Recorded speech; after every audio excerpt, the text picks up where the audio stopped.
Hello everyone, I am Pratibha and welcome to my channel. So इस video में हम बात करेंगे अबाउट एलिजाबेथ टू।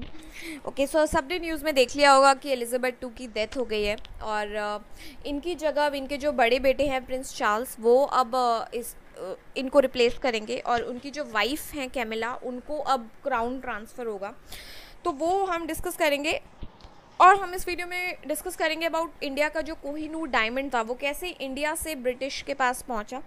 वो सब चीज़ें हम इसमें डिस्कस करेंगे। So let's get it started. Okay, so Elizabeth two, इनका बर्थ हुआ था 1926 में और इनकी डेथ हुई है 8 सितंबर 2022 में। 96 ईयर ओल्ड की ये थी। She was queen of United Kingdom and other Commonwealth regions. ये 1952 से इन्होंने अपना स्टार्ट किया था, मतलब हेड बनाया था इनको 1952 से। And she was queen of 32 different sovereign states during her life. और उन्होंने रूल किया है 70 ईयर्स एंड 214 डेज, मतलब 70 साल 214 दिन इन्होंने रूल किया है, जो कि लॉन्गेस्ट है ऑफ एनी ब्रिटिश मोनार्की और जो कि लॉन्गेस्ट रिकॉर्डेड है of any female head of the state in history. Okay, और 1953 में 1952 से इन्होंने स्टार्ट कर दिया था अपना हेड, इनके पास हेड मतलब सब कुछ ट्रांसफ़र हो गया था। 1953 में इनका कोरोनेशन हुआ था। इनके फादर थे जॉर्ज सिक्स, जो कि जॉर्ज सिक्स की दो बेटियां थी, एक एलिजाबेथ टू जो कि बड़ी थी और एक छोटी बेटी थी मार्गरेट। तो ये बड़ी थी इसलिए सब कुछ इनको ट्रांसफ़र हुआ। और इनके सक्सेसर जो बनेंगे इनके बाद, इनके बड़े बेटे हैं प्रिंस चार्ल्स, वो बनेंगे। प्रिंस चार्ल्स के ही बेटे हैं प्रिंस हैरी, जो कि बहुत फेमस हैं, जो कि जिन्होंने एक फेमस हॉलीवुड एक्ट्रेस मेगन मार्कल से शादी की है, तो वो इन्हीं के ही बेटे हैं।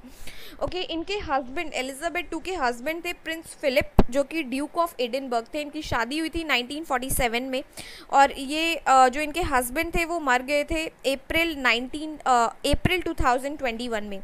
तो 70 साल ही इन्होंने रूल किया है और अराउंड 70 ईयर्स की इनकी शादी भी रही है। तो काफ़ी बहुत ज़्यादा इन्होंने लंबा सर्व किया है, विच इज़ ग्रेट। सो अब बात करते हैं, तो ये तो था अबाउट एलिजाबेथ की कि इनका कैसे जन्म हुआ, कि जॉर्ज सिक्स से इनका जन्म हुआ। उनकी ये बड़ी बेटी थी और उनका कोई बेटा नहीं था, तो इनको सब कुछ ट्रांसफ़र हुआ, ये क्वीन बन गई और फिर इन्होंने ही सब कुछ रूल किया है 70 ईयर्स। और अब इनके बाद इनके बेटे को सब कुछ ट्रांसफ़र हो जाएगा। सो अब बात करते हैं अबाउट कोहिनूर की। ओके, सो जो कोहिनूर डायमंड था वो इंडिया में गोलकोंडा माइंस में 14th सेंचुरी में मिला था। और वहाँ के जो भी हेड थे उधर उस एरिया के, काकातिया जो थे, उनको वो मिल गया था क्योंकि वो वहाँ पे उनके ही रीजन में वो मिला था। फिर काकातिया से, क्योंकि पास्ट में बहुत सारी वॉर्स होती रही, तो फिर खिलजी डायनेस्टी ने जब उनके ऊपर वॉर की तो अलाउद्दीन खिलजी ने उस हीरे को लूट लिया ककातिया से, तो उनके पास आ गया। फिर धीरे धीरे मुगल्स में ये ट्रांसफ़र हुआ, फिर ईरानियंस में ये ट्रांसफ़र हुआ, फिर अफ़गान रूलर्स के पास ट्रांसफ़र हुआ और फाइनली ये पंजाब महाराजास के पास ट्रांसफ़र हुआ। तो ऐसे ऐसे, क्योंकि जैसे वॉर हुई थी, जो जीत जाता था वो वहाँ का यही था कि वहाँ का सामान लूट लेता था, जो सारी ज्वेलरी लूट लेता था और वहाँ का राजा बन जाता था, वहाँ का किला जीत लेता था।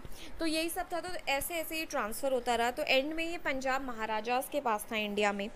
सो कोहिनूर इवेंचुअली ब्रिटिश के पास पहुँचा 1849 में, क्योंकि एक ट्रीटी साइन हुई थी under the with the maharajas of Lahore following the Anglo Sikh war. ठीक है, तो उसमें क्योंकि ये हार गए थे, तो उसमें जितने भी महाराजा के जितने भी एसेट्स थे, जितनी भी ज्वेलरी थी इंक्लूडिंग कोहिनूर, वो उनको जो वहाँ जो क्वीन ऑफ विक्टोरिया थी उस टाइम पे, उनको ट्रांसफ़र करना था। बेसिकली ईस्ट इंडिया कंपनी को ट्रांसफ़र करना था, जो भी ये सारा सामान था इनका आफ्टर दिस ट्रीटी। तो वही हुआ। तो बेसिकली यही सब थ्योरीज़ हैं और बेसिकली बहुत अलग थ्योरी, कुछ अलग थ्योरीज़ भी हैं। कुछ कहते हैं जो कि ये ट्रीटी की वजह से इनको ट्रांसफ़र हुआ, कुछ कहते हैं कि ये लूट के ले गए, कुछ कहते हैं ईस्ट इंडिया कंपनी इनको लूट के ले गई सारी ज्वेलरी थी और फिर वहाँ जाके क्वीन को दे दिया। तो बेसिकली कुछ भी लीगली ऐसा नहीं है कि यही हुआ था, but there are different theories that that are beside this fact. तो ये लोग जो बोलते हैं वो यही है कि 150 साल से हमारे पास है, क्योंकि आप लोग ये ट्रीटी में हार गए थे और हमारे पास आ गया था। तो बेसिकली ये, और इस कोहिनूर डायमंड को लेके एक मिथ भी है कि ये अगर मेल के पास रहता है तो वो डिस्ट्रक्शन हो जाता है, क्योंकि जिस भी मेल के पास ये रहा वो देखा गया है कि उसकी बहुत जल्दी ही डेथ हो गई। ठीक है, जैसे जैसे ये ट्रांसफ़र होता गया उन्होंने मेल को ये डेथ हो गई, डिस्ट्रक्शन हो गया, तो बेसिकली ये फीमेल को ट्रांसफ़र हुआ। और देन वी और ब्रिटिश ने भी यही इसको रिस्क नहीं लिया, उन्होंने भी इसको फ़ीमेल के पास ही रखा, वो क्राउन में रहा और फीमेल टू फीमेल ही ट्रांसफ़र हुआ, so that it leads to prosperity. मतलब इसका ये मिथ है कि अगर फीमेल के पास रहेगा तो it will lead to prosperity, और अगर मेल के पास रहेगा तो डिस्ट्रक्शन हो जाएगा। तो इसीलिए कभी किंग को नहीं दिया जाता, ये हमेशा फीमेल्स को ही दिया जाता है।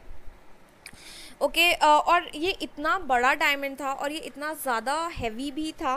2018 में एक बीबीसी डॉक्यूमेंट्री में क्वीन एलिजाबेथ सेकंड ने एक स्टेटमेंट भी दी थी कि ये इतना डिफ़िकल्ट है कि मैं अगर इसको पूरा पहन लेती तो मेरी जो नेक है वही टूट जाती। और जब पुराने राजाओं ने एक बार इसको एक जो कह लो कि जो सुनार होते हैं जो भी होते होंगे उस टाइम पे, उनके पास जब लेके गए तो उन्होंने बोला कि इसको बताओ कि ये कितने का है। तो उन्होंने बोला कि मैं इसको कैलकुलेट ही नहीं कर सकता, इसमें इतने हीरे हैं कि मैं बता ही नहीं सकता कि ये कितना महंगा होगा, ये अनमोल है। तो इतना उसकी डेप्थ थी, तो इसीलिए इसके पीछे बहुत ज़्यादा वो रहे। तो बेसिकली वो ब्रिटिश के पास पहुंच गया 1849 में आफ्टर द ट्रीटी। उसके बाद जब 1947 में इंडिया को इंडिपेंडेंस मिली तो इंडिया ने बहुत एफर्ट्स लगाए कि उसको वापस लिया जाए। 1953 में भी उन्होंने उनको लिखा कि ये हमें वापस दे दिया जाए। 1900 इन द लेट 1900 एक इंडियन हाई कमिश्नर थे, उन्होंने यूके को लिखा, कुलदीप नायर जिनका नाम था, उन्होंने एक पिटिशन फाइल किया राज्यसभा में जिसमें 15 एमपीज़ ने साइन किया इंक्लूडिंग मनमोहन सिंह कि ये हमें मिला जाए, बट वो भी नहीं मिला। फिर उसके बाद 2009 में भी तुषार गांधी जो कि महात्मा गांधी के ग्रैंडसन हैं, उन्होंने भी बोला कि ये हमें काफ़ी एफर्ट्स लगाए जाए। आर्कियोलॉजिकल सर्वे ऑफ इंडिया ने भी बोला है कि India is making all the efforts to bring Kohinoor back, लेकिन वहाँ उन्होंने जो डेविड कैमरॉन जो वहाँ के प्राइम मिनिस्टर हैं, उन्होंने 2013 में स्टेटमेंट दी कि ये इम्पॉसिबल है, इट्स नॉन नेगोशिएबल, ये 150 साल से हमारे पास ही है, तो हम इसको there is no sense to give it to you. India के अलावा भी पाकिस्तान ने भी 1976 में भुट्टो ने ब्रिटिश गवर्नमेंट को लिखा कि ये हमें दे दिया जाए क्योंकि ये हमारी ट्रेजर है। अफ़गानिस्तान ने भी बोला, तालिबान ने भी बोला कि ये हमको वापस दे दिया जाए। तो बेसिकली बहुत सारे डिस्प्यूट्स हैं, कुछ बोल रहे हैं ये हमारा है, तालिबान बोल रहा है हमारा है, पाकिस्तान बोल रहा है हमारा है, इंडिया बोल रहा है हमारा है। तो बेसिकली ओरिजिन इसका इंडिया ही है, निकला ये इंडिया से ही है। बिकॉज कुछ पास्ट में जो इंसिडेंट्स हुए और ईस्ट इंडिया कंपनी जो आई हमारे ऊपर रूल करी, उसके थ्रू ये ब्रिटिश में पहुंचा और अभी ये वहाँ पर है। तो ये स्टोरी है अबाउट कोहिनूर डायमंड। वैसे तो इसकी इतनी बड़ी स्टोरी है, आप अगर विकीपीडिया पे गूगल पे पढ़ोगे तो बहुत आपको फैक्ट्स मिल जाएंगे। तो बहुत बड़ी हिस्ट्री है, लेकिन शॉर्टकट लॉन्ग स्टोरी शॉर्ट यही है कि 1849 में under the treaty of Lahore जो एंग्लो सिख वॉर के टाइम पे जो साइन हुई थी, उसमें जो लाहौर के जो महाराजा थे उनको वो हार गए थे और उनको ये सब कुछ ईस्ट इंडिया कंपनी को देना पड़ा। तो उसमें कोहिनूर भी उनके पास चला गया। अब कोहिनूर एलिज़ाबेथ II के पास था। अब क्योंकि एलिज़ाबेथ II के जो बड़े बेटे हैं प्रिंस चार्ल्स, वो उनको रिप्लेस करेंगे, तो वो अब वहाँ के किंग बन जाएंगे। और सारा जो क्राउन है, जो डायमंड प्लैटिनम जो भी उनके पास हैं, वो सब उनकी वाइफ को चले जाएंगे, कैमिला को। तो ये इसकी हिस्ट्री है। I hope you guys like this information. Please मेरे चैनल को सब्सक्राइब कर देना और मेरे चैनल पे बहुत रीसेंट टॉपिक्स पे भी बहुत वीडियोज़ बनी हुई हैं, वो चेकआउट करना। And yeah I will see you guys in next video. Bye.